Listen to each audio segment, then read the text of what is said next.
आप में से जो गूढ़ पाठक होंगे वो ध्यान दीजिएगा पढ़ते समय। अयोध्या कांड को छोड़कर जितने कांड हैं, रामचरितमानस में कितने वक्ता हैं, पहले दिन की कथा में बताया था। कितने घाट हैं, आई दादा भुला गनी सब कहा। हाँ, 4। कितने घाट हैं? तो 4 कथावाचक हैं। गोस्वामी तुलसीदास जी, याज्ञवल्क्य मुनि, शंकर जी और काकभूषुंडी जी। आप पढ़िएगा, जितने अयोध्या कांड को छोड़कर 6 कांड हैं, सभी कांड में वक्ता अपने श्रोता को बीच बीच में याद कर रहे हैं। हम भी यहां कथा सुनाते तो बीच में सौरव भैया को याद करते हैं, बाबूजी को याद करते हैं। ये व्यवहार है। शंकर जी कथा सुनाते सुनाते बीच बीच में उमा भवानी बोलते हैं, गिरिराज कुमारी बोलते हैं। ये क्या है? अपने श्रोता को याद करना। आप सुन रहे हैं ना? काकभूषुंडी जी कथा सुना रहे हैं तो गरुण जी को याद करते हैं, खगनायक बोलते हैं, गरुण बोलते हैं। उसी प्रकार याज्ञवल्क्य ऋषि भी भरद्वाज जी को मुनि मुनि कह के संबोधित करते हैं। लेकिन आप अयोध्या कांड पढ़िएगा, किसी भी वक्ता ने अपने श्रोता को पूरी कांड की कथा में याद तक नहीं किया। न शंकर भगवान ने अयोध्या कांड में एक बार भी पार्वती जी का स्मरण किया, न काकभूषुंडी जी ने गरुण जी महाराज को याद किया, न याज्ञवल्क्य मुनि ने भरद्वाज जी को याद किया। किसी ने याद नहीं किया। जानते हैं क्यों? भरत भैया के चरित्र को सुनाते सुनाते कथावाचक इतने डूब गए हैं कि उनको याद ही नहीं रहा कि श्रोता भी सामने बैठा हुआ है, वो कहने में मग्न हो गए। और जैसे अयोध्या कांड की कथा पूर्ण भई, अरण्य कांड के प्रारंभ में ही बाबा ने मैया को याद किया। कहते हैं, उमा राम गुण गूढ़ पंडित मुनि पावहि बिरति, पावहि मोह विमूढ़, जे हरि विमुखा न धर्म रति। भगवान शिव कहते हैं मां पार्वती से कि देवी, हे उमा, अब जो मैं आपको राम जी की कथा सुनाने जा रहा हूं, ये राम जी की गूढ़ कथा है। उमा राम गुण गूढ़, पंडित मुनि पावहि बिरति। पंडित लोग, मुनि लोग, बुद्धिमान व्यक्ति, धर्मशील व्यक्ति, कथा का प्रेमी व्यक्ति, भगवत चरणानुरागी व्यक्ति यदि इस कथा को प्रेम से सुनेगा तो उसे वैराग्य प्राप्त हो जाएगा। और ठीक इसके उल्टे, पावहि मोह विमूढ़, जो विमूढ़ व्यक्ति है, जो भगवान से विमुख है, जिसकी धर्म में गति नहीं है, वो इस कथा को सुनकर मोह में फंस जाएगा। एक ही दवाई है, उसका एक्शन भी है और उसका रिएक्शन भी है। मामा जी, खाने के बाद वाली दवाई यदि खाने के पहले खा जाइएगा तो एक्शन नहीं करेगा, रिएक्शन कर जाएगा।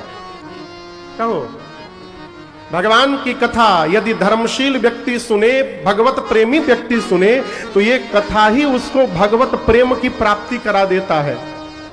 और जो विमूढ़ मूर्ख व्यक्ति है, जो धर्म से विमुख है, वो इस कथा को सुनकर मोह में फंस जाता है। शंकर जी बतिया काहे सुना रहे, जान रहे हैं आप लोग? पार्वती जी पिछले जन्म में जब सती थी और भगवान शंकर कथा सुनाने के लिए ले गए थे एक बार अगस्त्य मुनि के यहां, और वहां से लौटते समय, आप दूसरे दिन की कथा याद करिए, लौटते समय सती जी ने राम जी को रोते हुए देख लिया था। याद आ रहा है? रोते हुए देखा सती जी ने, ऐसा भ्रम हुआ, ऐसा मोह हुआ कि शरीर त्यागना पड़ गया। वो कथा इसी कांड में होने वाली है। शंकर जी पहले ही सावधान कर दिए, देवी बी केयरफुल। इसी कांड की कथा को देख करके आप बौराई थी सती के शरीर में, वही कथा फिर से होने जा रही है। इसलिए पिछली बार की भांति नहीं, इस बार ध्यान से श्रवण करिएगा। बाबा ने सावधान किया। और गोस्वामी तुलसीदास जी कथा गाते हैं, कहते हैं, भरत जी के प्रीति को तो मैंने गाया, अपने मति के अनुरूप। अब भगवान का वो पावन चरित्र सुनिए जो वन में रहने वाले मुनियों के मन को भावन करता है, मन भावन होता है। एक दिन भगवान श्री राम चित्रकूट में बैठे थे, लक्ष्मण भैया कहीं गए हुए थे, तो राम जी और सीता मैया अकेले थे। तो भगवान के मन में भाव आया कि क्यों ना आज अपनी जानकी का मैं श्रृंगार करूं। ये राम जी के मन में भाव आया। तो मां के श्रृंगार हेतु भगवान ने कुछ पुष्प उतारे और अपने हाथों से भगवान ने उन पुष्पों की हार बनाई, आभूषण बनाए और बना करके मेरी मां को पहनाया। आइए चौपाई गाते हैं। बाबा कहते हैं, एक बार चुने कुसुम सुहाए, एक बार चुने कुसुम सुहाए, निज कर भूषण राम बनाए, निज कर भूषण राम बनाए, सीता ही पहिराए प्रभु सादर, सीता ही पहिराए प्रभु सादर, और बैठे फटिक शिला पर सुंदर, बैठे फटिक शिला पर सुंदर। उसी समय सुरपति सुत धरी बायस बेसा, सुरपति सुत धरी बायस बेसा, सठ चाहत रघुपति पद देखा, सठ चाहत रघुपति पद देखा, सठ चाहत रघुपति पद देखा। भगवान ने आभूषण बनाए। क्या क्या बनाया? क्या क्या बनाया? यहां के लिए मांग टीका बनाया, पीछे का लगाते हैं गजरा बनाया, कान के लिए कर्णफूल बनाया, गले के लिए हार बनाई, हाथ के लिए बाजूबंद और कंगन बनाया, कमर के लिए करधनी बनाई, पांव के लिए फूलों का प्रभु ने पायल बनाया और अपने हाथ से मेरी मां का राम जी श्रृंगार कर रहे हैं।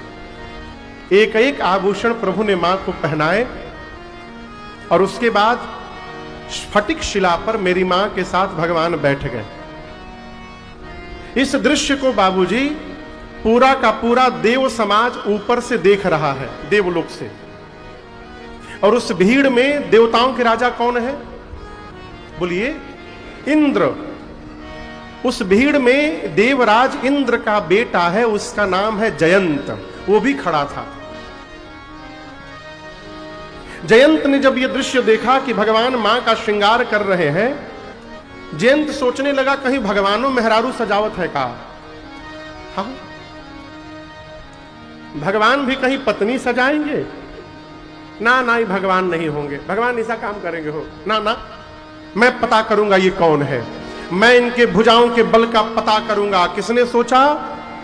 जोर से बोलिए।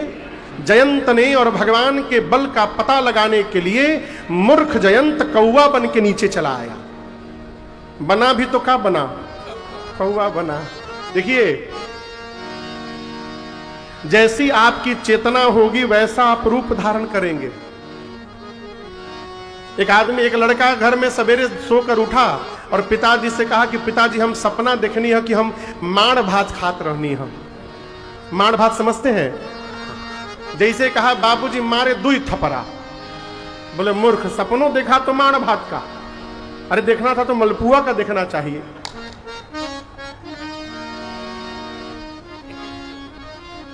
कौआ बन के आया जयंत और आकर उसने मेरी सीता मैया के पांव में चोंच से मार दिया। जब चोंच से मारा ना तो सीता मैया के पांव से रक्त की धारा निकलने लगी। लेकिन आपको निवेदन करूं, इतना होने के बाद भी सीता मैया ने राम जी से बताया नहीं कि प्रभु देखिए जयंत ने मुझे चोंच से कौवा बन के मार दिया पांव में। मां ने नहीं बताया, आप पढ़िएगा क्यों नहीं बताया। सीता मैया सोची कि मैं जगत जननी हूं, इस संबंध से मैं जयंत की भी मां हूं। यदि प्रभु को बता दूंगी तो प्रभु इसका प्राण ले लेंगे। बच्चे को बचाना है, आज मोह में मार दिया है इसने। मां ने क्षमा कर दिया उसको। ये प्रसंग कह रहा है माई बाप, इस धरती पर केवल मां ही एक वो सत्ता है जो चोट खाने के बाद भी क्षमा करने की शक्ति रखती है। इतनी शक्ति और किसी के पास नहीं है। माई ने क्षमा कर दिया, लेकिन राम जी जान गए। कैसे जाने? चला रुधिर, रुधिर मतलब रक्त, खून। रक्त को रुधिर कहते हैं। चोट जहां लगी थी वहां से खून की धारा बही। चला रुधिर रघुनायक जाना। खून की धारा जब भगवान के शरीर को स्पर्श की, राम जी देखे, जान गए, अरे जयंत कौवा बन के मेरी सीता के पांव में मार दिया। मेरा बल देखने आया है, आज इसको बताता हूं मेरा बल क्या है। भगवान कुशा की चटाई पर बैठे थे। कुशा देखे हैं आप लोग? उसका अगला भाग कितना मोटा होता है ना? हाँ बोलिए। अच्छा पतला होता है, अच्छा तब देखे हैं। हाँ। अगला भाग बहुत नुकीला होता है, कुशाग्र, उसको कुशाग्र कहते हैं। भगवान कुशा की चटाई पर बैठे थे, उसमें से 2 कुशा निकाले। एक कुशा को झुका करके धनुष बनाया और दूसरे कुशा को ब्रह्मास्त्र के मंत्र से अभिमंत्रित करके भगवान ने जयंत के पीछे छोड़ दिया। कुशा का बाण काहे चलाया? बगल में असली धनुष बाण था राम जी का। अब दिन में देखे, हम उसको उठा के किनारे रख दिए पूजन के समय। हाँ? राम जी हमेशा बाण चढ़ा के नहीं रखते हैं। बाण चढ़ा के खड़े हैं राम जी, केकरा के मारे के बाद समनवा हम ही रहोगे खड़ा। सुबह ठाकुर जी की हम लोग सेवा करते हैं। हमारे विकास जी राम जी के सामने उनका धनुष रख दिए, उस पर बाण चढ़ा दिए। आरती करते समय हमारी दृष्टि करी बनवा हमरे और बाई। आरती के बाद मैंने तुरंत उसको उठा करके किनारे रखा। बगल में धनुष बाण रखा हुआ है, लेकिन राम जी ने असली बाण नहीं चलाया, कुशा का बाण चलाया। जानते 2 कारण। भगवान बोले कि कौवा बन के आया है, तो कौवा को मारने के लिए ये कुशा बहुत है। जहां सुई से काम हो जाओ, वो जब तलवार घोपला की आवश्यकता नहीं है। हाँ? तो क्यों बाण बेकार किया जाए, कुशा मारो। दूसरा कारण, भगवान बोले ये मेरा बल देखने आया है। आज जब कुशा ब्रह्मास्त्र बन करके इसके पीछे दौड़ेगा, तब इसको पता चलेगा जयंत को कि जो राम कुशा को भी ब्रह्मास्त्र बनाने की शक्ति रखते हैं, उनके भुजाओं में कितना बल है, इस मूर्ख को पता चलेगा आज। प्रेरित मंत्र ब्रह्म सरधावा, चला भांज बायस भय पावा। दौड़ा जयंत, अपना असली रूप धारण करके अपने पिताजी के पास गया, इंद्र के पास। कहा पिताजी बचा लीजिए मुझे, त्राहिमाम पिताजी बचाइए। इंद्र ने पूछा क्या किया तूने, क्या कर दिया? जयंत अपनी पूरी बात बताया। इंद्र ने मेन गेट बंद कर दिया, कहा जाओ मरो, भगो यहां से। भगा दिया बाप ने। पहुंचा ब्रह्मा जी के पास, जय हो ब्रह्मा जी बचा लीजिए। ब्रह्मा जी बोले क्या हुआ जयंत? जयंत पूरी बात बताया। ब्रह्मा जी बोले निकल लो जल्दी, जल्दी निकल लो, नहीं तो राम जी एक ब्रह्मास्त्र छोड़े हैं, दूसरा का हम छोड़ देंगे। अब कहां जाए? भगे भगे पहुंचा कैलाश शंकर जी के पास। नारद जी पहले ही शंकर जी को बता गए हैं कि ऐसा ऐसा कांड कर दिया है जयंत। बाबा त्रिशूल हाथ में लेकर बैठे थे। जैसे जयंत आया, शंकर जी बोले आवा आवा, तहरे के खोजत रहनी, आवा। देखा त्रिशूल भाग गया बाहर से ही। पूज्यपाद गोस्वामी तुलसीदास जी महाराज कहते हैं, जयंत ब्रह्मधाम शिवपुर सबलोका फिराश्रमित व्याकुल भय ब्रह्मधाम शिवपुर, 3 लोक 14 भुवन चारों तरफ भागता रहा, परंतु दर्शन करिए, काहू बैठन कहा न होए। किसी ने जयंत को बैठने के लिए भी नहीं कहा, भाग ही रहा है। यहां पर काकभूषुंडी जी महाराज गरुड़ जी महाराज से कहते हैं, हे पक्षीराज, आपको एक बात बताऊं, जन्म देने वाली मां मृत्यु के समान हो जाती है। कौन मृत्यु के बराबर हो जाता है? जन्म देने वाली मां। मां तो मृत्यु, पिता स्मशान के समान हो जाता है, यम के समान हो जाता है, और गंगा नदी बैतरणी के समान हो जाती है, अमृत विष जैसा हो जाता है, पूरा संसार अग्नि की भांति दहकने लगता है, एक मित्र 100 शत्रु के बराबर हो जाता है। गरुड़ जी पूछे किसके लिए? काकभूषुंडी जी बोले, राम जी जिससे अपना मुख फेर लेते हैं उसके लिए। भगवान से जो विमुख हो जाए वो, उसको जगत में कहां ठौर प्राप्त होगा। जयंत भाग रहा है, भाग रहा है, लेकिन यहां एक बड़ी अद्भुत एक बात है। आप बताओ, जयंत पर पूरे संसार में किसी की दृष्टि पड़ रही है? बोलिए, कोई जयंत को अपने पास रोक रहा है? जोर से बोलिए। जब पूरा जगत आपको ठुकरा देगा ना, तब किसी न किसी संत की दृष्टि आप पर पड़ जाएगी, वो संत आपका कल्याण कर देंगे। यही घटना जयंत के साथ भई। एक संत की दृष्टि पड़ गई। कौन से संत? नारद देखा विकल जयंता, नारद देखा विकल जयंता, लागी दया कोमल चित संता, लागी दया कोमल चित संता, पठवा सूरत राम पहिताई, पठवा सूरत राम पहिताई, कहे सी पुकारे प्रणत हित पाहे, कहे सी पुकारे प्रणत हित पाहे, कहे सी पुकारे प्रणत हित पाहे।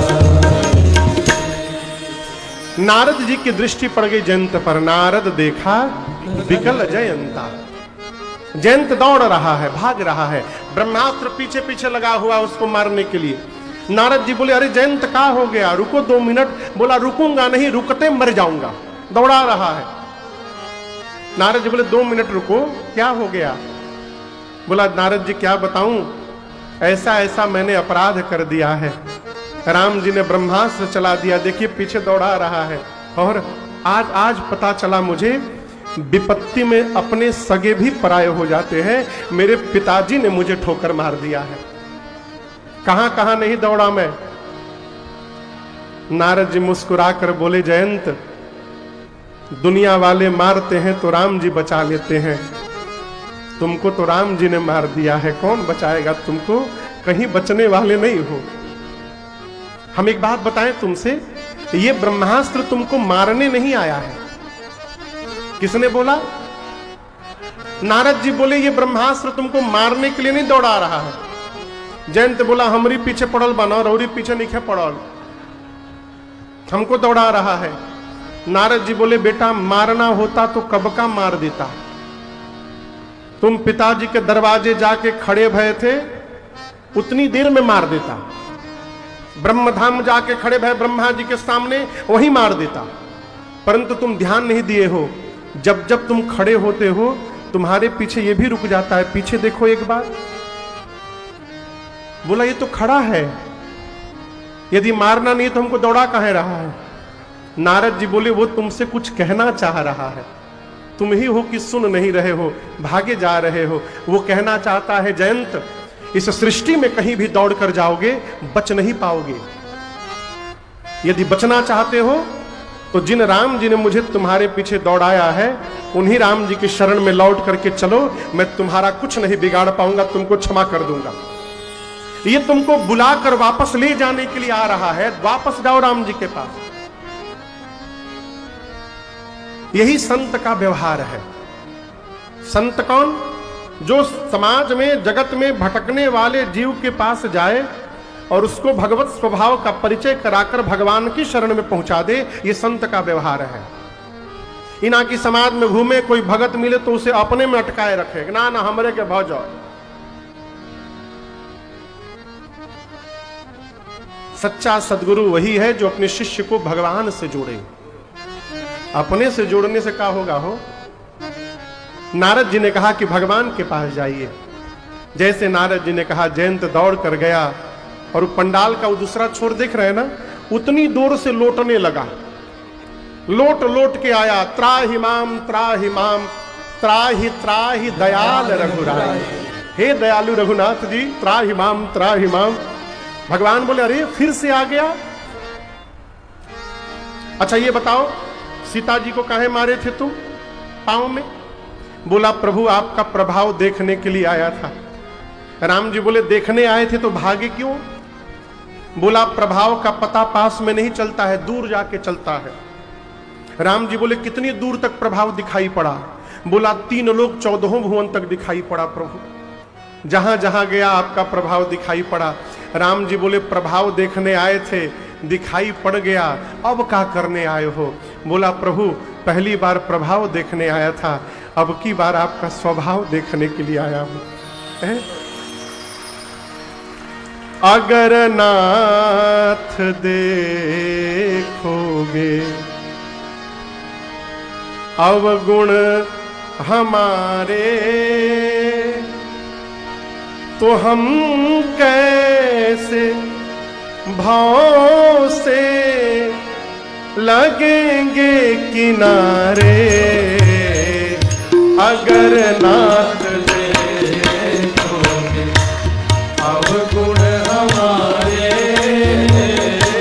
अगर नाथ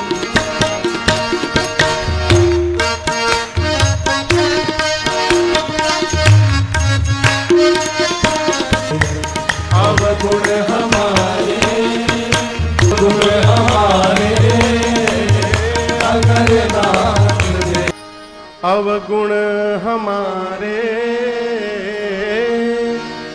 अगर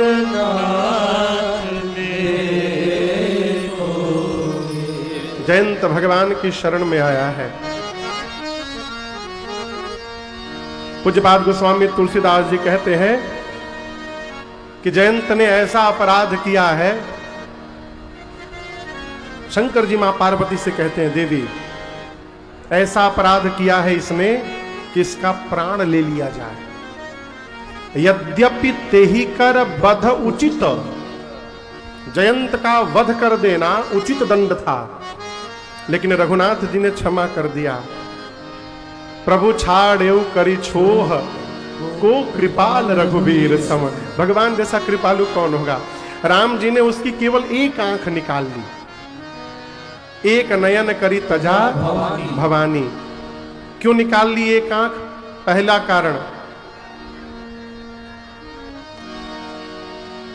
कि क्या हो गया भैया?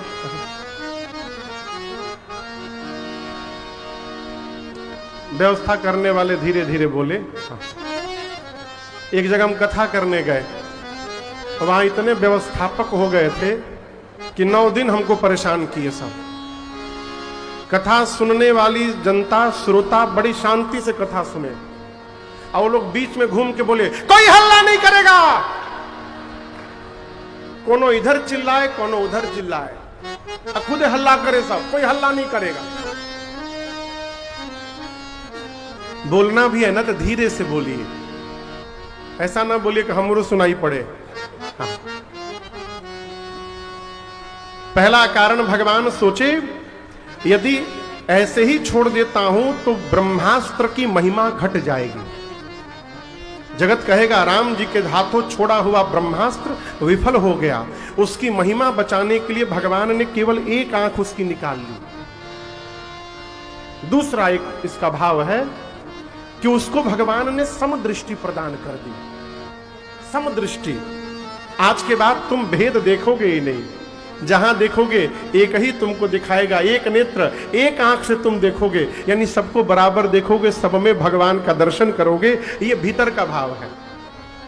आप कौवा देखें, कौवा को कभी आप ऐसे नहीं देखते हुए दे पाएंगे, या तो ऐसे देखता है। आंखें दोनों होती हैं, लेकिन एक बार में एक ही आंख का प्रयोग करता है। और सब पक्षी ऐसे देखते हैं, कौवा घुमाता रहता है। ध्यान दिए कभी? भगवान ने एक नेत्र उसका लिया और उसको विदा कर दिया। ये मेरे भगवान का स्वभाव है। क्षमा कर देना मेरे भगवान का स्वभाव है। हमारे पूज्यपाद गुरुदेव भगवान कहते हैं, ऐसा सुंदर स्वभाव कहां पाया, ऐसा सुंदर स्वभाव कहां पाया, राघव जी तुम्हें ऐसा किसने बनाया, राघव जी तुम्हें ऐसा किसने बनाया। कथा कहती है,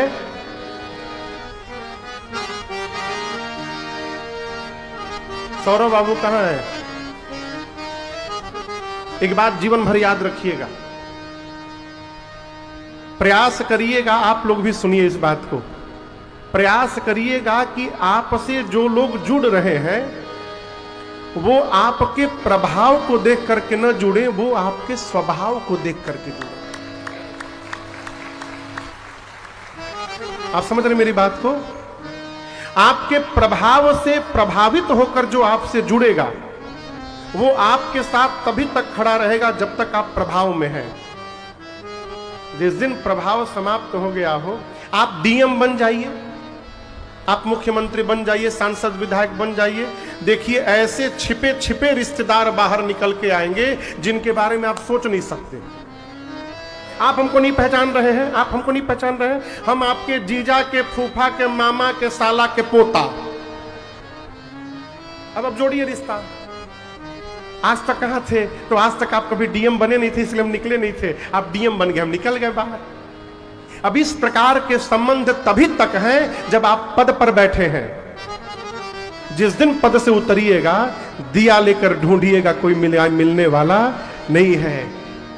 इसलिए प्रयास करिए, हमसे जो भी जुड़े हमारे प्रभाव से नहीं, हमारे स्वभाव से जुड़े। क्यों? प्रभाव समाप्त हो जाता है लेकिन स्वभाव समाप्त होने वाला नहीं है। अभाव में भी स्वभाव बना रहता है वो है? ये मेरे राम जी का प्रभाव नहीं है, ये मेरे राम जी का स्वभाव है। क्षमा कर दिया भगवान ने।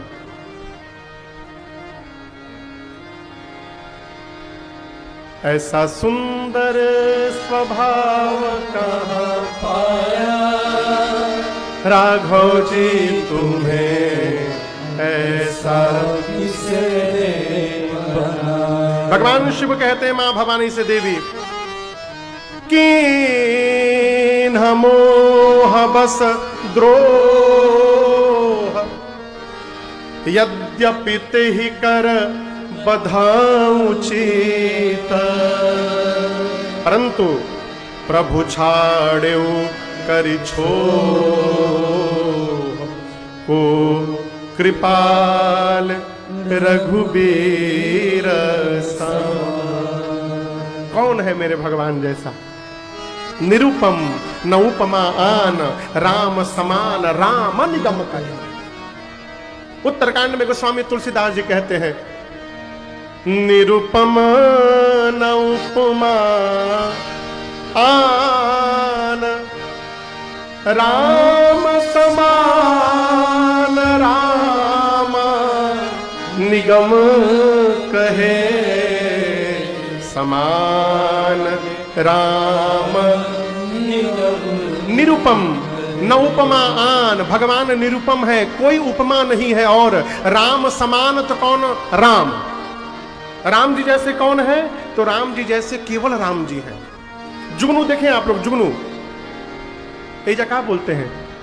हमारे यहां भगजोनरी कहते हैं उसको, बिहार में भगजोनर ही, भगजोन ही, हाँ, हिंदी में जुगनू कहते हैं। कौन कौन देखा है जुगनू? देखे हैं, पीछे उसके प्रकाश चमकता है ना। आप बताइए, एक जुगनू नहीं, दो नहीं, तीन नहीं, 100 नहीं, 1000 नहीं, लाख नहीं, करोड़ नहीं, 100 जुगनू एक साथ मिलकर प्रकाश दे। कितने जुगनू? 100 करोड़, 1 अरब जुगनू एक साथ प्रकाश देने लगे तो क्या वो प्रकाश सूर्य के प्रकाश के बराबर होगा? बोलिए, नहीं हो सकता। जिमिकोट शत खद्योत सम रवि कहत अति लघुताल। जिस प्रकार 100 करोड़ जुगनू मिलकर सूर्य की बराबरी नहीं कर सकते, उसी प्रकार पूरा ब्रह्मांड मिलकर मेरे रघुनाथ जी की बराबरी नहीं कर सकता। ये भगवान का स्वरूप है, निरूपम है राम जी। भगवान ने जयंत को क्षमा किया है, आगे बढ़े। सोचे कि अब यहां रहना ठीक नहीं है। इस जयंत वाली घटना को मैंने कुशाको ब्रह्मास्त्र बना दिया। ये बात आसपास के लोग जान गए हैं, वो समझ गए हैं कि राम जी अलौकिक सत्ता से आए हैं, इसलिए यहां रहना ठीक नहीं है। अब भगवान चित्रकूट छोड़कर सीता मैया लक्ष्मण भैया के साथ आगे बढ़े। अत्रि मुनि के पास गए।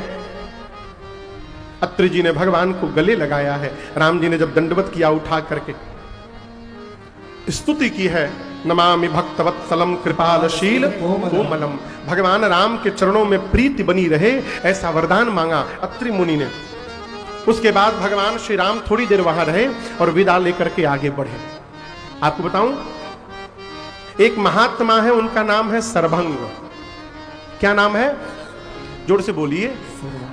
जानते हैं, वो तपस्या कर रहे थे, इतनी तपस्या कर लिए, इतना पुण्य जमा कर लिए कि उनके पुण्य को देखकर इंद्र डर गए। इंद्र को लगा कि कहीं इंद्र न बन जाए हमारी जगह। उनकी तपस्या को तोड़ने के लिए इंद्र ने बाण चला दिया। क्या चला दिया? बाण। सरभंग जी ने तिनका उठाया, अब बाण की दिशा में तिनके को फेंका। उस तिनके ने उस इंद्र के बाण को बीच से 2 भाग में फाड़ के रख दिया। उस दिन से उनका नाम पड़ गया सरभंग। जिन्होंने सर यानी बाण को भंग कर दिया, उन मुनि का नाम था सरभंग। उनके पुण्य के कारण ब्रह्मा जी ने निर्णय लिया कि इनको इंद्र बनाना है, और ब्रह्मा जी ब्रह्मलोक से विमान भेजे हैं अपने सेवकों को लगाकर कि जाइए सरभंग जी को लेकर के ब्रह्मलोक आइए, इनको इंद्र बनाना है। आप में से किसी को लेटर आ जाए कि आपको झारखंड का मुख्यमंत्री बनना है, नाचिएगा कि नहीं नाचिएगा? नाचिएगा ना। सरभंग जी भी नाचने लगे। क्यों? इंद्र बनने जा रहा हूं बाबू। विमान पर चढ़ गए। जात रहूं बिरंच के धामा, सुने श्रवण बन आई रामा। जहाज पे चढ़ गए विमान पर सरभंग जी, विमान उड़ने वाला है। तब तक एक दूसरे महात्मा उनके कुटिया के सामने आ गए। बोले सरभंग जी कहाँ? ये विमान पर कहाँ जा रहे हैं? बोले सामान्य विमान नहीं है, ब्रह्मा जी ने भेजा है, इंद्र बनने जा रहा हूं ब्रह्मलोक में। उस महात्मा ने कहा आप जा रहे हैं और वो आ रहे हैं। पूछा कौन आ रहे हैं? महात्मा ने कहा राम जी चित्रकूट से चल दिए हैं, और वो जो मार्ग पकड़े हैं ना, वो मार्ग आपके कुटिया के आश्रम के बाहर से निकलता है। आपके आश्रम के सामने से राम जी गुजरने वाले। जैसे सरभंग जी सुने कि राम जी मेरे आश्रम के सामने आने वाले हैं, विमान से नीचे कूद पड़े। बोले मुझे नहीं जाना ब्रह्मलोक, आप लोग वापस जाओ। सेवकों ने कहा कि आपके जीवन भर के पुण्य का फल इंद्रासन प्राप्त हो रहा है और आप उसको ठुकरा रहे हैं। सरभंग जी बोले मेरे जीवन भर के पुण्य का फल इंद्रासन नहीं है, मेरे पुण्य का फल देने के लिए रघुनाथ स्वयं चलकर मेरे दरवाजे आ रहे हैं। मुझे इंद्र नहीं बनना है, अब वापस चले जा। उस दिन से दरवाजे पर बैठ करके और रास्ते की ओर देखने लगे। पूज्यपाद गोस्वामी तुलसीदास जी कहते हैं, चितवत पंथा रहेऊ दीन राती, चितवत पंथा रहेऊ दीन राती। जब चौपाई हम गाते हैं ना तो समझने का प्रयास करिएगा। चितवत मने देखना, पंथ मने रास्ता। कब देख रहे हैं? दिन रात देख रहा था मैं। चितवत पंथा रहेऊ दीन राती, चितवत पंथा रहेऊ दीन राती। अब प्रभु देखी जुड़ानी छाती, अब प्रभु देखी जुड़ानी छाती। नाथा सकला साधन में हीना,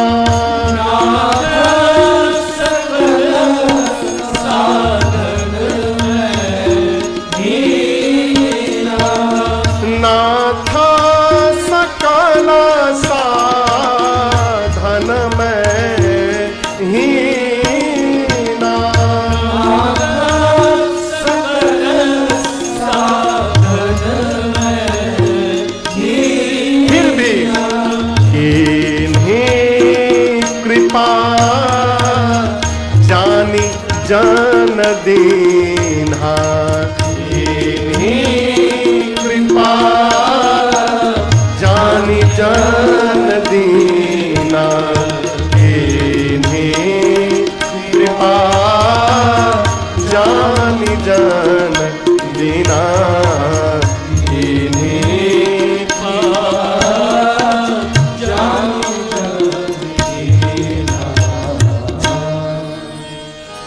राम जी जब पहुंचे सरभंग जी की कुटिया के बाहर, सरभंग जी रास्ते में मिल गए बैठे हुए, इधर उधर नहीं गए थे।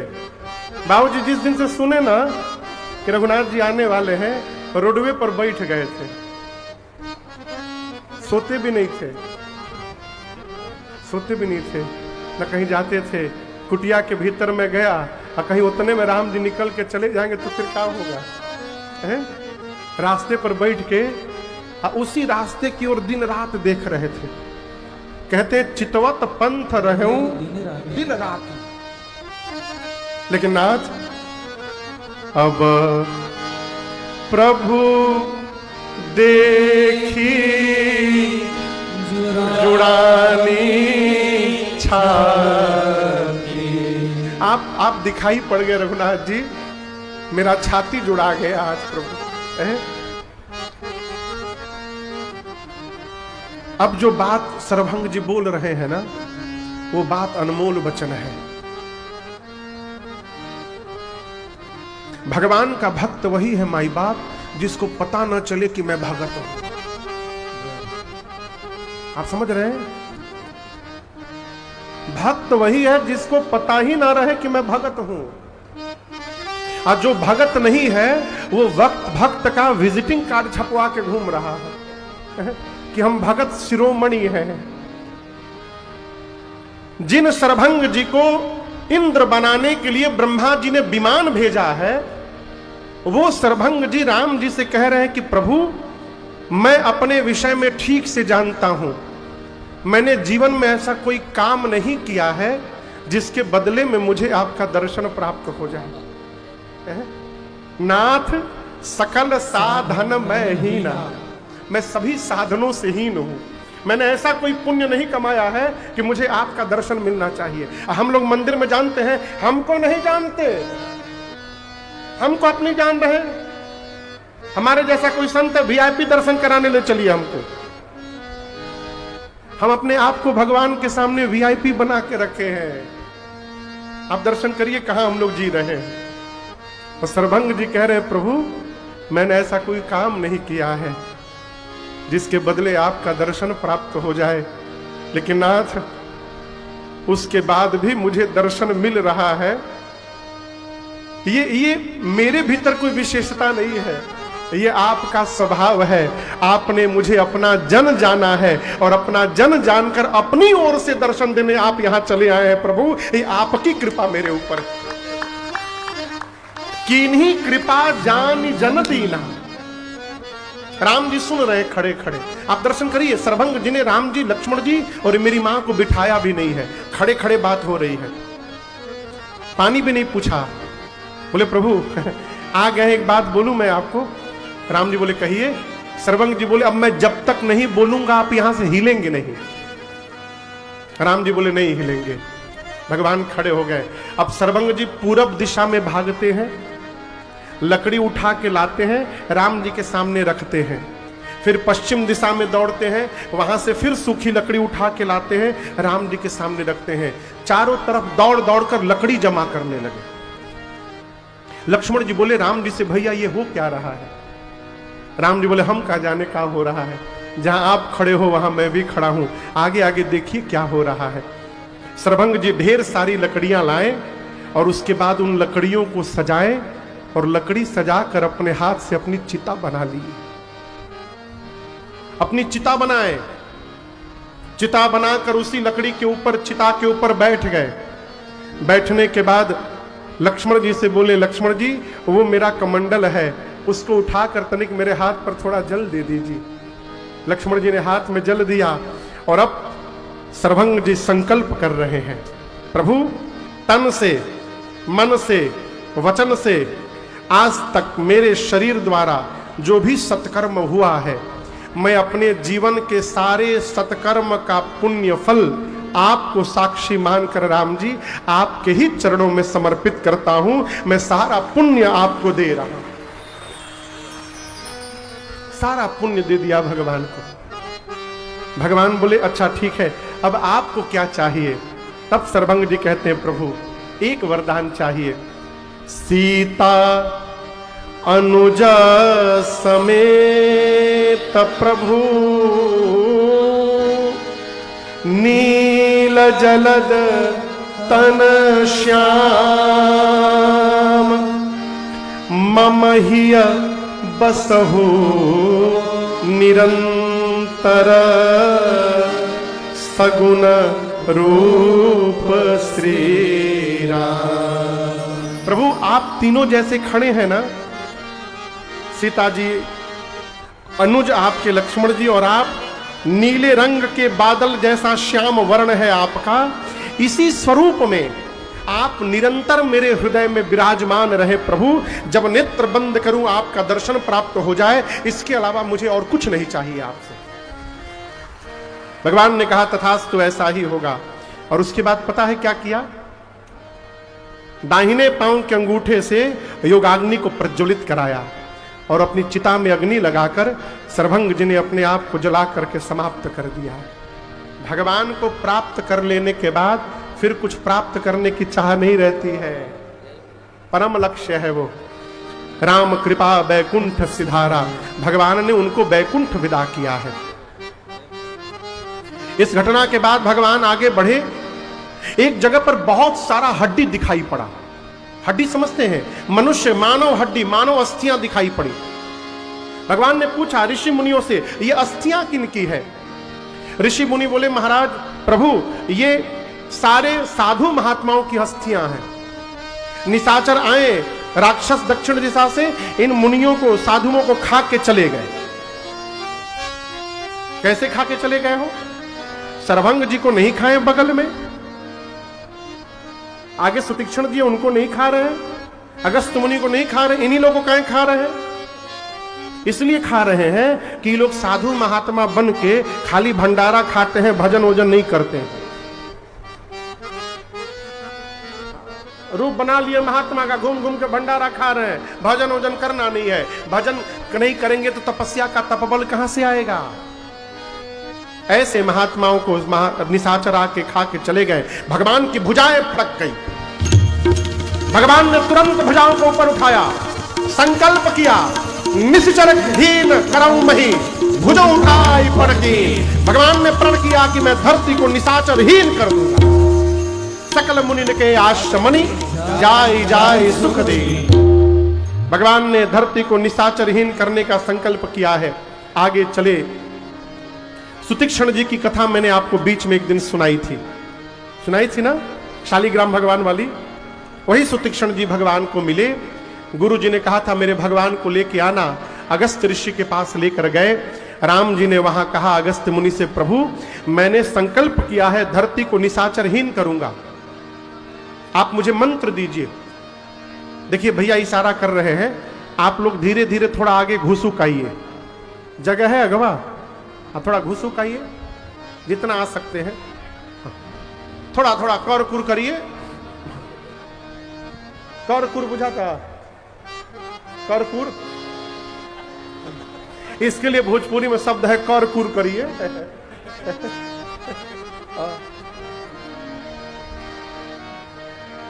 आगे आइए, थोड़ा 2 मिनट कीर्तन करिए। श्री राम जय राम, श्री राम जय राम जय राम। आइए आइए आगे आइए।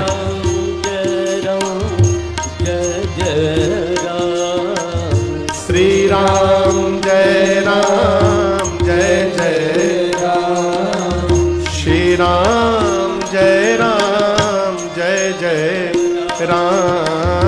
श्री राम जय राम जय राम। श्री राम जय राम जय राम।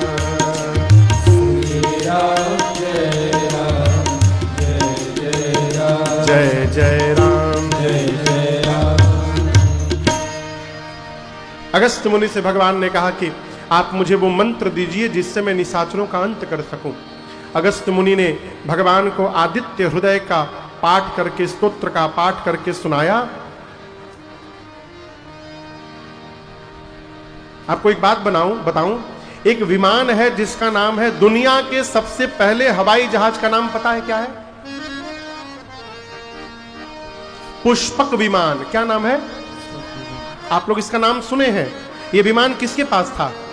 यही तो भ्रम है, यह रावण का नहीं है। इस विमान को बनाया था श्री भरद्वाज मुनि ने। पुष्पक विमान को किसने बनाया? भरद्वाज मुनि ने। राम जी के पूर्वज हैं रघु महाराज। भरद्वाज मुनि ने बनाकर ये पुष्पक विमान रघु महाराज को गिफ्ट किया कि आप रखिए उपहार मेरी ओर से। रघु जी ने क्या किया, उस विमान को रावण के सौतेले भाई हैं कुबेर, देवताओं के जो कैशियर हैं, कुबेर को रघु जी ने गिफ्ट कर दिया। जब रावण को पता चला कि हमारे भाई के पास जहाज आ गया है, एक बार कुबेर पर धावा, पुष्पक यान जीत लिया। ललकार दिया कुबेर को और उससे पुष्पक विमान जीत लिया, लेके चला गया लंका। कौन? रावण। कुबेर रोते रोते पहुंचे रघु जी के पास, बोले आप जो जहाज दिए थे रावणवा ले गई, छीन ले गई हमरा से। रघु जी महाराज को आया आवेश, निकाले बाण, धनुष पर चढ़ाए चले, बोले आज रावण को मार दूंगा। रास्ते में ब्रह्मा जी मिले, बोले आपके मारने से मरेगा? आपके मारने से मरने वाला नहीं है, आप ही के वंश में ब्रह्म अवतार लेंगे, वो रावण उनके हाथों मरने वाला है। तो जो बाण रघु जी महाराज निकाले थे, उस बाण को ब्रह्मा जी ले करके और अगस्त्य मुनि के पास रख दिए। बोले राम जी जब आएंगे तो राम जी को आप ये बाण दीजिएगा और राम जी इसी बाण से रावण का अंत करेंगे। जब भगवान ने पूछा है मंत्र, आदित्य हृदय स्तोत्र का पाठ करके सुनाया, रघु महाराज का वो 31वां बाण निकाल करके दिया और कहा राम जी आप जाकर पंचवटी में रहिए। कहां रहिए? पंचवटी में रहिए। भगवान पंचवटी में गए, मार्ग में जटायु जी से भेंट भई। गीधराज सौ भेंट भई, बहुविधि प्रीति बढ़ाई, गोदावरी निकट प्रभु रहे परन गृह छाय। नासिक पंचवटी में गोदावरी जी के बगल में भगवान अपने हाथों से कुटिया बनाए और कुटिया बनाकर मैया भैया के साथ पंचवटी में राम जी रहने लगे। आप में से कोई पंचवटी गया है? पूरी भीड़ में दुई लोग, इधर एक भैया उधर एक मैया, दुई लोग हाथ उठाए हैं। यहाँ तो इधर भी गए हैं, 4-5 लोग गए हैं। 100 लोग मान लेते हैं गए हों, बाकी लोग कहिया जाएंगे? पंचवटी खुदे आ जाओ ना, निरसा धनबाद में चिरकुंडा में, कहे यही जा नहाली सब है। अगले वर्ष नासिक में कुंभ लगने वाला है। अगले वर्ष अगस्त सितंबर के महीने में, अगस्त के लास्ट में हम लोग भी वहां राम कथा गाएंगे, 22 अगस्त से 30 अगस्त के बीच में। ठीक है, तो समय निकाल करके अगले वर्ष ही कोटा पूरा कर लीजिएगा। नासिक अवश्य जाइएगा, वहां पंचवटी है। 26 किलोमीटर आगे त्रयंबकेश्वर ज्योतिर्लिंग है भगवान शंकर का। कुंभ का मेला आधा नासिक में लगता है, आधा त्रयंबकेश्वर लगता है। भगवान पंचवटी में रहने लगे बड़े आनंद से। एक दिन सूर्पणखा आ गई। सूर्पणखा को जानते हैं आप लोग? कौन है? रावण के बहन है। एक बार गई पंचवटी सो गई, एक बार घूम रही थी तो भगवान का पांव का चिन्ह दिखाई पड़ा। सोचने लगी जिसके पांव के चिन्ह इतने सुंदर हैं वो कितना सुंदर होगा। पीछा करते करते गई, दूर से राम जी को देखा, थी राक्षसी, नकली सुंदर चेहरा बनाकर भगवान के पास गई और जाकर शुरू हो गई। क्या बोली? भगवान से बोली, तुम सम पुरुष नमो सम नारी, तुम सम पुरुष नमो सम नारी, यह संजोग विधि रचा विचारे, संजोग विधि रचा विचारे, मम अनुरूप पुरुष जग नाही, मम अनुरूप पुरुष जग नाही, देखे खोज लोक तिहु नाही, देखे खोज लोक तिहु नाही, ताते अब लगी रहूं कुंवारी, ताते अब लगी रहूं कुंवारी, मन माना कछु तुम ही निहारी, मन माना कछु तुम ही निहारी। जाकर बोली भगवान श्री राम से, 3 लोक 14 भुवन घूम घूम कर मैं यहां पर आई हूं। न तुम्हारे इतना सुंदर कोई पुरुष मुझे दिखाई पड़ा, न मेरी इतनी सुंदर कोई स्त्री दिखाई पड़ी। हम तुम यहां मिले हैं, लेकिन मुझे लग रहा है हम लोग मिले नहीं हैं। ब्रह्मा जी ने हम लोगों को मिलवाया है। क्यों? चलो शादी कर लेते हैं। आगे कहती है, 100% तो तुम मेरे लायक नहीं हो, मेरे लायक तुम भी 100% नहीं हो, but don't worry, I will adjust with you. हम काम चला लेम तहरा संग है। मन माना कछु, तुमको देखकर मेरा मन थोड़ा सा मान गया है। भगवान सोचे हमको देखकर मन इसका थोड़ा सा माना है, हमसे सुंदर मिल गया तो छोड़ के भाग जाएगी। भगवान बोले अभी हमको का देखी हो, उधर जाओ, मेरा छोटा भाई है, अहई कुंवार मोर लघु भ्राता। आप बताइए लक्ष्मण जी कुंवारे हैं? जोर से बोलिए। राम जी क्या बोल रहे? अहई, अहई मन है, अहई कुंवार। कौन? मोर लघु भ्राता, मेरा छोटा भाई उधर बैठा है, कुंवारा है, उसको देखो एक बार। राम जी झूठ कहे बोल रहे हैं? झूठ बोलना चाहिए? राम जी बोल रहे हैं ना। क्यों? विनोद में कहा गया झूठ का दोष नहीं लगता। विनोद समझ रहे हैं ना? देख रहा है विनोद वाला विनोद नहीं, देख रहा है विनोद, वो विनोद नहीं। विनोद माने हंसी वाला विनोद। हंसी मजाक में कहा गया झूठ का दोष नहीं लगता। भगवान क्यों बोले? ये कह रही है कि मेरे लायक कोई मिला नहीं, इसलिए मैं अब तक कुंवारी हूं। और मैं आपको बताऊं, शूर्पणखा के पति का नाम था विद्युत जिह्वा। क्या नाम था? रावण अपने बहनोई को ही मार दिया था। उसको मारा कौन था? रावण। अपने जीजा जी को ही उड़ा दिया। खुद शादीशुदा थी पहले की, आके झूठ बोल रही कि मैं कुंवारी हूं।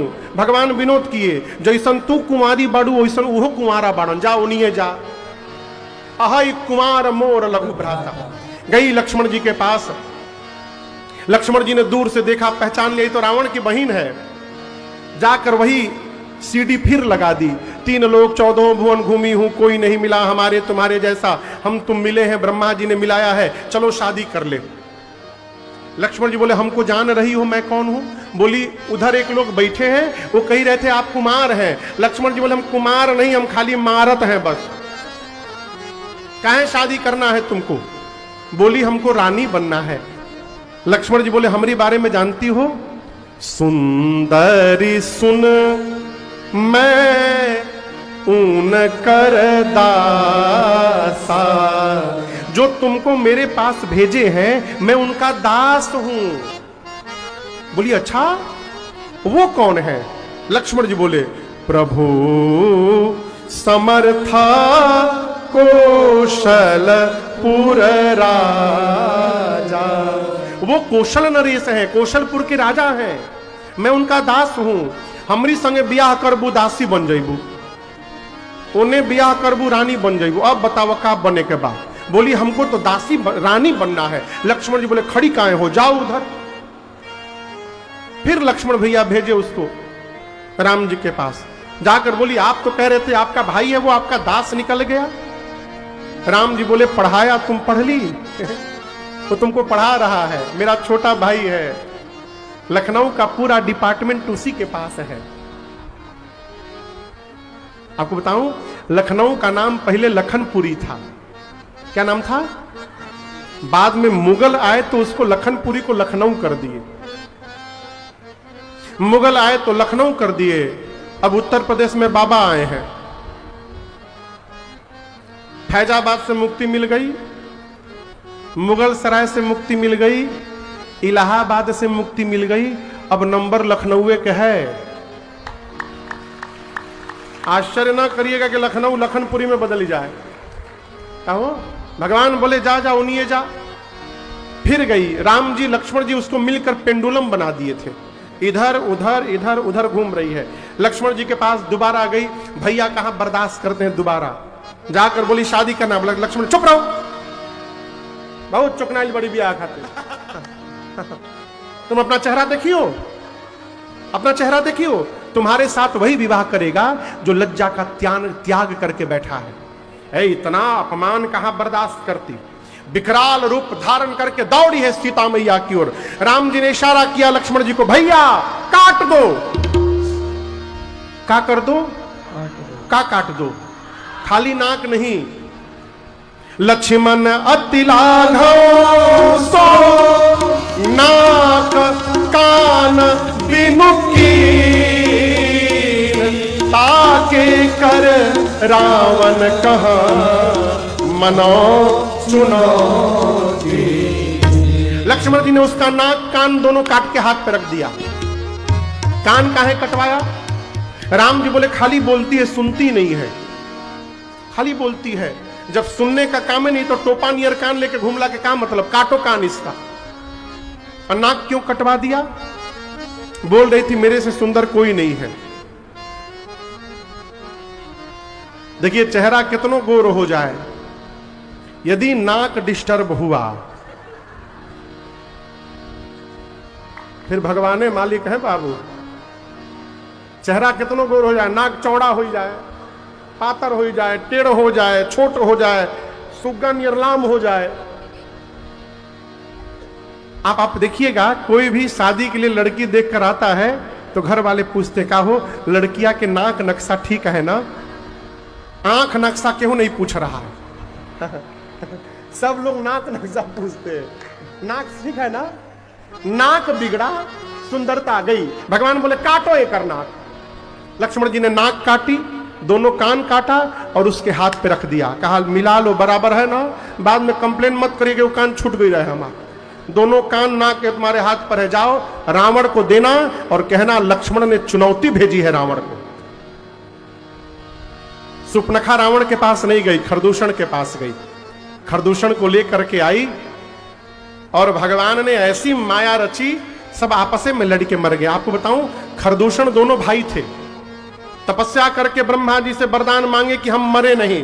ब्रह्मा जी बोले इम्पॉसिबल, मरना तो पड़ेगा, कुछ और मांगो। तो दिमाग लगाकर दोनों भाई मांगे कि हम दोनों एक दूसरे को मारें। मुझे ये मारी, इसको मैं मारूं, क्यों? हम दोनों भाई हैं, एक दूसरे को मारेंगे ही नहीं तो मरेंगे कहां से? भगवान के पास खरदूषण गए, राम जी ने ऐसी माया रची, दोनों एक दूसरे के भीतर राम देखने लगे।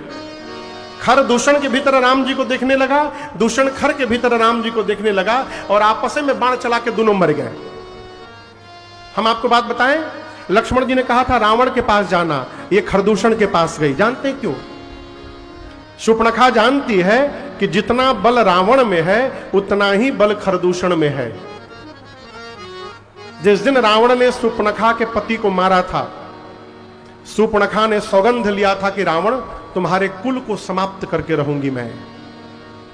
जानबूझकर खरदूषण के पास गई, जानती है यदि राम जी खरदूषण को मार दिए इसका मतलब राम जी रावण को भी मार देंगे।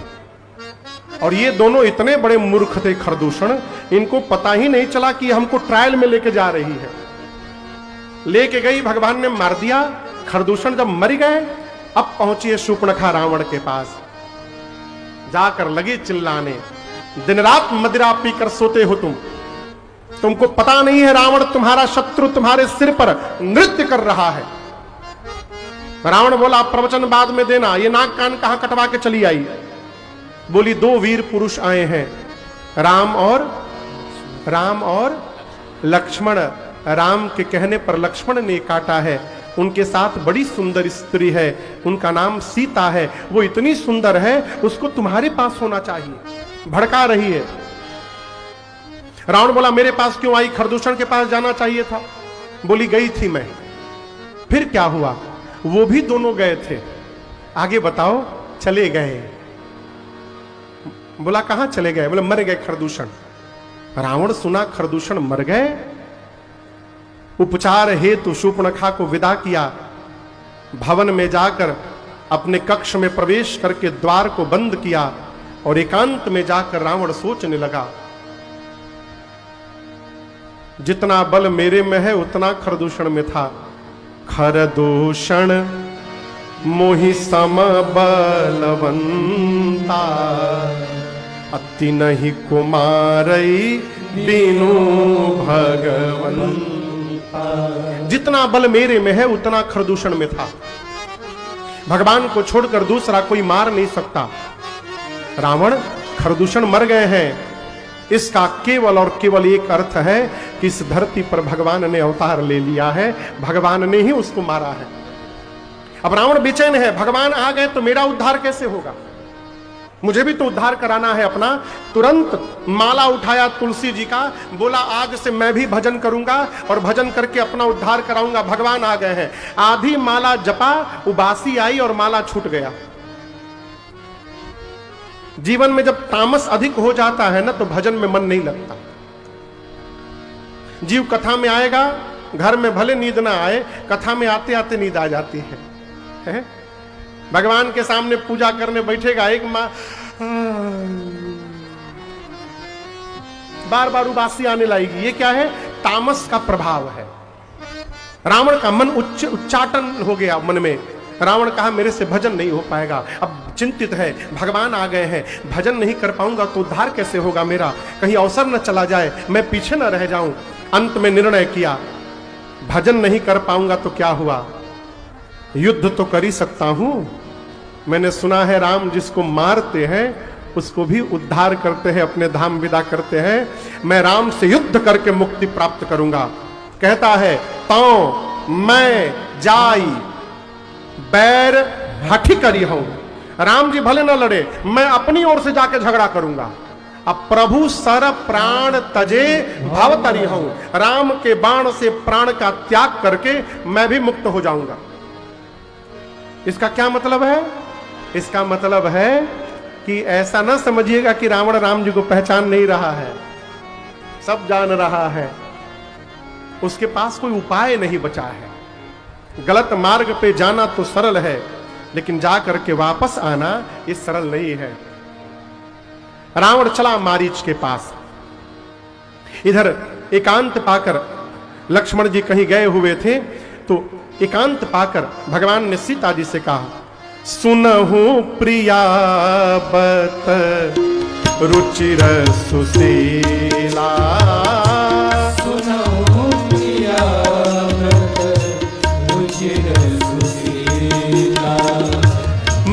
कछु करबे ललित नर लीला, मैं कछु करबे ललित नर लीला। तब तक तुम पावक महु करहु निवासा, तुम पावक महु करहु निवासा।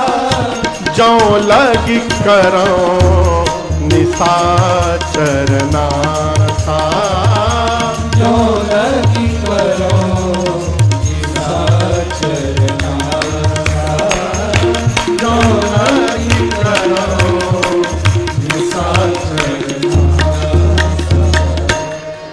भगवान ने एकांत पाकर सीता जी से कहा, सीते मैंने प्रण किया है कि धरती से निशाचरों को समाप्त करूंगा। सब निशाचर, मैक्सिमम निशाचर कहां बैठे हैं बोलिए? लंका में। भगवान बोले मैं लंका बिना किसी कारण के कैसे जाऊंगा? रावण को तो मैं यही मार दूंगा, समाप्त हो जाएगा, लेकिन इसके घर वाले जो लंका में बैठे वो कैसे मरेंगे? उनको मारने के लिए मुझे लंका में जाना पड़ेगा, ठीक ना? राम जी बोले मैं बिना किसी कारण के कैसे जाऊंगा? तो मैं चाहता हूं कि जब तक धरती से निशाचरों को समाप्त न कर दूं, आप अग्नि में जाकर के बैठ जाइए। कहां बैठ जाइए? देखिए, रावण की औकात नहीं है कि वो मेरी सीता मैया को उठा करके लंका में ले जाए, कदापि नहीं। मैं आपको प्रमाण दे रहा हूं। जो धनुष यज्ञ हुआ था उसमें जो शंकर जी का धनुष था पिनाक, उस पिनाक को सीता मैया बाएं हाथ से उठा के और नीचे धरती में लेपन लगाई थी, बाएं हाथ से सीता मैया उठा ली थी। रावण उस धनुष को नहीं उठा पाया था। जिस धनुष को मेरी मां बाएं हाथ से उठा ली, रावण जब उस धनुष को नहीं उठा पाया तो मेरी सीता मैया को खाक उठा के ले जाएगा। आप कल्पना करिए, रावण मां को लेके जा नहीं सकता। अब भगवान जानते हैं कि जब तक सीता जी वहां नहीं जाएंगी मुझे लंका जाने का अवसर नहीं मिलेगा। तो भगवान ने कहा कि सीते, आप अपना प्रतिबिंब, अपनी परछाई मेरे पास रख दीजिए और आप अग्नि में जाकर बैठ जाइए। कब तक? जब तक निशाचरों को समाप्त न कर दूं। सीता मैया अग्नि में जाकर बैठी। अग्नि में क्यों बिठाया? अग्नि नारायण भगवान के कारण पिता हैं। यज्ञ में से अग्नि देवता ही खीर का कटोरा लेके प्रकट हुए थे, इसलिए प्रभु ने सीता मैया को उनके कारण ससुर के पास रखवा दिया घर में। अग्नि नारायण के पास सीता जी गई अग्नि में, और राम जी के पास मां ने अपना प्रतिबिंब, फोटो, छवि रख दिया। और इस बात को याद रखिएगा, इस रहस्य को लक्ष्मण जी भी नहीं जान रहे हैं कि आज से ये नकली भाभी हैं। वो भी नहीं जानते, उनको भी पता असली ही है। कौन कौन जान रहा है? राम जी और सीता मैया, इनके अलावा कोई। लक्ष्मण हूं यह मरम न जाना, जो कछु चरित रचा भगवाना। इधर मारीच पहुंचा, रावण पहुंचा मारीच के पास। मारीच रावण के मामा है। रावण पहुंचा, जाकर बोला, मामा मारीच को दशानन का प्रणाम स्वीकार हो। सिर झुका के प्रणाम किया। बाबूजी, गोस्वामी जी कह रहे हैं यहां पर, दुष्ट व्यक्ति जब बहुत मीठा बोलने लगे ना, सावधान हो जाना चाहिए। सौरभ भैया, दुष्ट आदमी मीठा मीठा बोलने लगे, हाथ जोड़ जोड़ के गिड़गिड़ाने लगे, सावधान हो जाइए। क्यों? प्रहार करने के लिए आया है वो। सांप अपना फन जब पीछे ले जाता है तो डसता है। धनुष पर रखा हुआ बाण जब पीछे खींचा जाता है, आगे प्रहार करता है। बिल्ली को जब झपट्टा मारना होता है, वो पूरा शरीर सिकोड़ कर पीछे खींचती है, फिर कूदती है। हाथी पर जब अंकुश लगाकर पीछे खींचा जाता है, वो अंकुश हाथी को चोट देता है। उसी प्रकार दुष्ट व्यक्ति जब पीछे की ओर बढ़ता है, इसका मतलब प्रहार करने के लिए आया है। सावधान। मारी सावधान हो गए। रावण प्रणाम कर रहा है झुक के। बोला क्या बात है?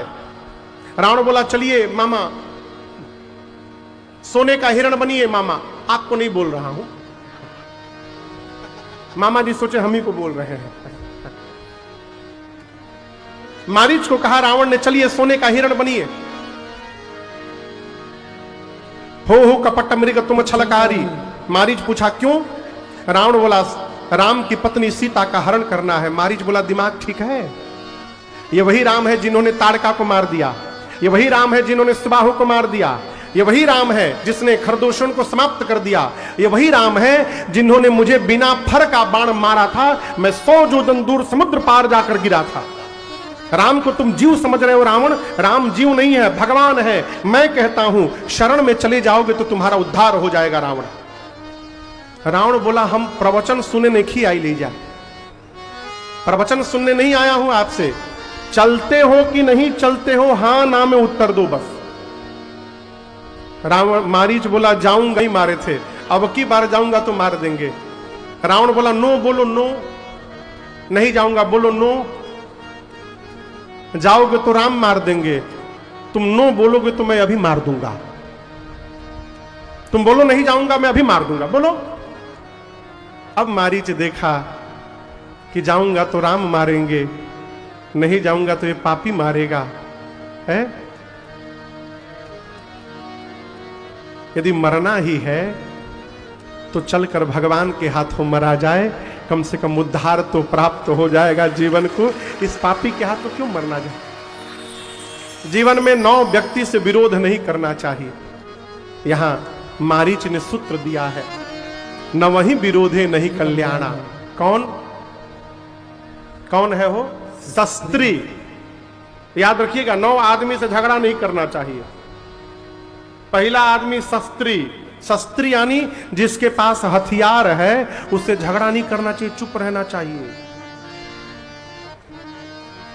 लगभग 10 साल पहले हम लोग एक जगह कथा गाने गए, मैं जगह का नाम नहीं बताऊंगा, न आयोजक परिवार का नाम बताऊंगा। कथा गाने गए हम लोग, उस घर में 8 साल 10 साल का बच्चा भी यदि बाहर निकले ना, और संगवा 4 आदमी बंदूक लेके निकले। हम जब गए वहां इतना बंदूक देख लिए, विनय से बोले बाबू कुछ बोलिए मत 9 दिन, एकदम चुप। जौन भोजन बने चुपचाप भोजन पाइए, जौन सामान है उसी में काम चलाइए, कुछ मत बोलिएगा, 9 दिन कथा गाइए, यहां से चुपचाप निकलिए। पता है गांव पर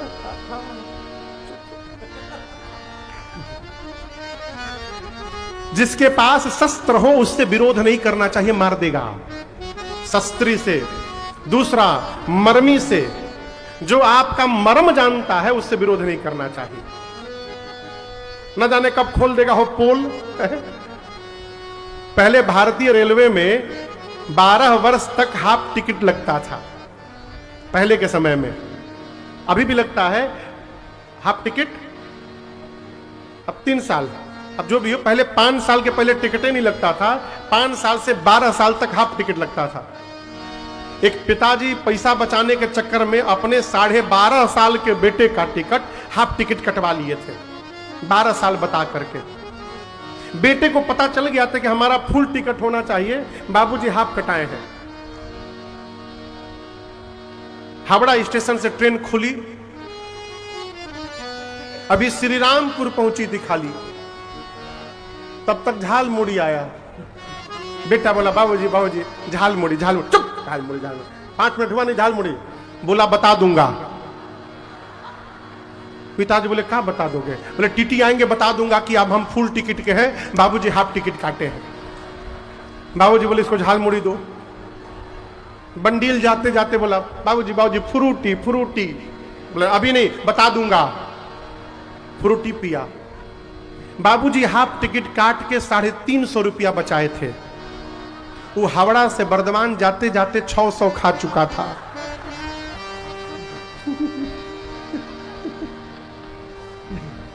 जाना था पटना। बाबूजी सोचे पटना ले तो एसी के भाड़ा खा जाएगी। बर्धमान में जब बोला बता दूंगा, बाबूजी बोले तुम बताओ, तुम बताओ, अभी बताओ। कहने का अर्थ है जो आपका मर्म जानता है उससे विरोध नहीं करना चाहिए। शस्त्री मर्मी। तीसरा प्रभु। अपने स्वामी से विरोध नहीं करना चाहिए। स्वामी हर परिस्थिति में स्वामी होता है। शस्त्री, मर्मी, प्रभु, सठ, सठ यानी मूर्ख व्यक्ति से विरोध नहीं करना चाहिए। कहे महाराज, वो मूर्खता के नाम पे बच जाएगा आपको मार के। हिट स्प्रे दीजिएगा, आप कहिए मच्छर दिखाई पड़े चला देना, कहीं मच्छर नकिए पे आके बैठ जाओ, नकिए में मार देगा। लोग कहेंगे अरे तो मूर्ख है, इसको पता होता नहीं है। आप तो सीताराम हो जाएंगे। शस्त्री, मर्मी, प्रभु, सठ, पांचवा धनी। धनवान व्यक्ति से झगड़ा नहीं करना चाहिए। 5 हो गए। छठा है वैद्य। डॉक्टर से झगड़ा नहीं करना चाहिए। ऐसा सुई लगा देंगे डॉक्टर साहब, दौड़ते रह जाइएगा। बुझा रहा है ना। शस्त्री, मर्मी, प्रभु, सठ, धनी, वैद्य, बंदी। बंदी माने बिरदावली जो गाते हैं, आपको पता नहीं यहां पर अनुभव होगा कि नहीं। गांव में जब आप कोई मांगलिक कार्यक्रम करिए ना, तो वहां कार्यक्रम के बाद भांट आते हैं और आकर दरवाजे पर जय जयकार करते हैं। महाराज का जय जयकार हो, बनल रहो सरकार। देखें कभी आप लोग खूब जय जयकार, कभी गांव आइएगा दिखाएंगे, खूब जय जयकार करते हैं। फिर कपड़ा वपड़ा, धोती साड़ी, सामान, खाना पीना लेके जाते हैं। उनसे झगड़ा कर लीजिए। आपके घर में कार्यक्रम होगा, वहीं आकर चिल्ला चिल्ला के आपकी निंदा करना शुरू कर देंगे। कितना हो गया हो? 7। 8वां कवि। कवि से झगड़ा नहीं करना चाहिए, नहीं तो आपकी निंदा की कविता बनाकर कवि सम्मेलन में सुनाने लगेगा। और 9वां है भानुष गुनी। भानुष गुनी यानी रसोईया, भंडारी जी से झगड़ा नहीं करना चाहिए। न खाना में काम मिला के खिया दे, रामे जी जान रहे हैं। मारीच ने कहा कि 9 से विरोध नहीं करना चाहिए। रावण धनवान भी है, शस्त्रधारी भी है, मार देगा। इसके हाथों मरने से अच्छा है चलकर भगवान के हाथों मरा जाए।